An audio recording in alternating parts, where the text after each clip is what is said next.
আসসালামু আলাইকুম ভাই বোনেরা, দেখো আমি আজকে এখানে 2টা সিমেন্টের বস্তা নিছি। আমি এটার ভিতরে ময়লাগুলি ভরবো। ছাদের উপরে প্রচুর ময়লা হয়েছে, দোলা বালি, গাছের পাতা, উপরে নিম গাছ আছে, নিম গাছের পাতা প্রচুর পড়ে। এগুলি আমি সব এখানে এই বস্তার ভিতর ভরবো। 1 বস্তা হবে। এখানে গোবর আছে ওই যে টাকারিটার ভিতরে। এখানে আমি এই পুরাটা বস্তা ভরবো, এই যেগুলি আছে ময়লা। আমি এটার ভিতরে একটা গাছ বুনে দিব।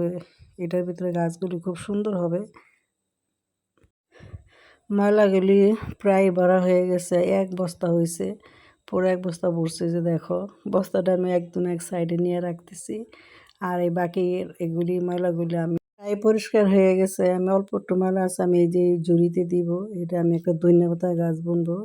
পরিষ্কার হয়ে গেছে, আবার শুকাইলে পরে ঝাড়ু দিলে একদম পরিষ্কার হয়ে যাবে। এখানে যে ছোট্ট এইটার ভিতরে একটা পানি আছে, আমি একটা ডোনা দিলাম, আমি পানিগুলি এখন পরিষ্কার